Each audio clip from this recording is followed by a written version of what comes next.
मेरे प्यारे दोस्तों, मेरे इस नए चैनल को सब्सक्राइब कर लें क्योंकि अब से मैं अपनी तमाम वीडियोस इसी चैनल से अपलोड करूंगी। शजरे ममनू की इस एपिसोड में आप लोग देखेंगे काया शाहिका के लिए बहुत परेशान और नाराज होता है। शाहिका काया को मनाने के लिए एक ड्रामा प्लान करती है और खलील से कहती है कि तुम काया को कॉल करके कहो कि मैं दरवाजा नहीं खोल रही और ना ही फोन का जवाब दे रही, कहीं शाहिका खुद को नुकसान न पहुंचा दे। तो ये सुनकर काया शाहिका के लिए बहुत फिक्रमंद हो जाता है और फौरन होटल उसके पास पहुंच जाता है और शाहिका के रूम के दरवाजे पर नॉक करता है। तो शाहिका जानबूझकर दरवाजा नहीं खोलती और अपना हुलिया बिगाड़ने लग जाती है ताकि काया को लगे कि वो बहुत ज्यादा रोई है और बहुत दुखी है। काया शाहिका से कहता है कि दरवाजा खोलो शाहिका। तो शाहिका कहती है कि भाई मैं दरवाजा नहीं खोलूंगी क्योंकि मैं आपका चेहरा नहीं देख सकती हूँ। तो काया कहता है कि अगर तुम दरवाजा नहीं खोलोगी तो मैं पुलिस को कॉल कर लूंगा। तो शाहिका झूठ कर रोते हुए कहती है कि भाई मैं अपने आप को कत्ल कर लूंगी और ये कहकर खुद पर हंसती भी है। तो काया गुस्से से कहता है कि शाहिका बकवास बंद करो और दरवाजा खोलो।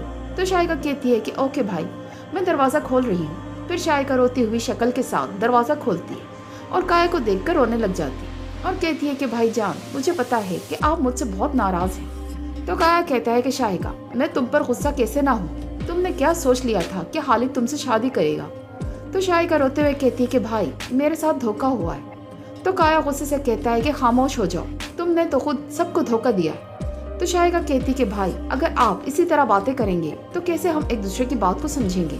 देखे ना मेरी हालत क्या हो रही है, मेरा औरत होने का गरूर खाक में मिल गया है और मैं दुल्हन के रूप में किस तरह बर्बाद होकर रह गई हूँ। तो काया शाहिका गुस्से से कहता है कि शाहिका मैं तुम्हें कैसे समझ सकता हूँ जबकि खालिद यल्दीज के साथ शादी कर रहा था और फिर वो यल्दीज को छोड़कर तुमसे शादी करना चाह रहा था। क्या तुम्हें नहीं लगता कि तुमने यल्दीज के साथ कितना बुरा किया है।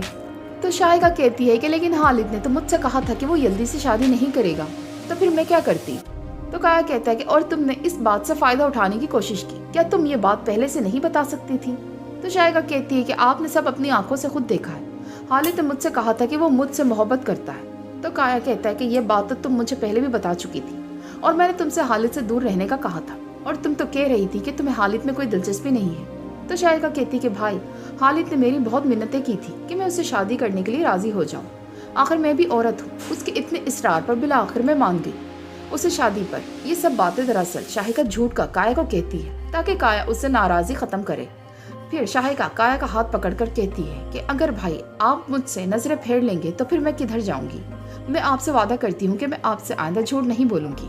तो काया गुस्से से शाहिका हाथ पकड़कर कहता है कि कितनी दफा पहले भी तुम ये प्रॉमिस कर चुकी हो लेकिन हर बार तुम अपना वादा तोड़ देती हो। जाओ और जाकर अपने कपड़े चेंज करो। शाहिका अपनी शादी के कपड़े चेंज करने चली जाती है। इसके बाद हम देखते हैं कि यल्दीज काया को कॉल करती है और कहती है कि मैं तुमसे फौरन मिलना चाहती हूँ, मैं अपनी माँ की दोस्त रुकैया आंटी के घर पर हूँ, तुम फौरन वहाँ आ जाओ। तो काया यल्दीज को ओके कहता है और यल्दीज के पास उससे मिलने पहुँच जाता है। तो यल्दीज काया से कहती है कि देखो काया मैं कहाँ रहने पहुँच गई हूँ। तो काया अफसोस करता है और कहता है कि ये सब आर्जी है, अगर तुम चाहो तो तुम मेरे साथ जितना चाहे मर्जी रह सकती हो। तो यल्दीज मना कर देती है और कहती है कि मैं वहाँ नहीं रह सकती जहाँ शाहिका भी रहती हूँ, तुम्हारे खुलूस का बहुत बहुत शुक्रिया।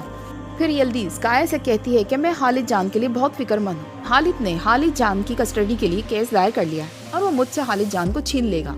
तो काया यल्दीज को हौसला देता है कि तुम फिक्र ना करो, मैं अपनी पूरी कोशिश करूंगा, लेकिन मुझे कुछ बातें तुमसे पूछनी है। क्या खालिद तुम्हारे और करीम के बारे में जो बातें कर रहा है वो सही है। तो यल्दीज कहती कि नहीं ऐसा कुछ नहीं है, मैं करीम के साथ बिल्कुल नहीं हूँ और ना ही मैंने खालिद को धोखा दिया है। तो काया कहता है कि मुझे तुम्हारी बात पर यकीन है, लेकिन अगर खालिद ने कोर्ट में इन सब बातों का प्रूफ दे दिया तो ये केस बहुत लंबा भी हो सकता है। तो ये सुनकर यल्दीज परेशान हो जाती है। तो काया यल्दीज को हौसला देता है और कहता है कि तुम फिक्र ना करो, मैं बस तुम्हें इन बातों से खबरदार कर रहा था, लेकिन मैं तुम्हारी हर तरह से मदद करूंगा और इस केस को जीतने की कोशिश करूंगा। तो यल्दीज काया को थैंक्स कहती है। एपिसोड यहीं पर खत्म हो जाती है। अगले एपिसोड में क्या इंटरेस्टिंग होने वाला है ये जानने के लिए मेरे चैनल को सब्सक्राइब करें। वीडियो को लाइक करने के साथ साथ चैनल को सब्सक्राइब करना ना भूलें और साथ ही बेल आइकन पर क्लिक जरूर करें।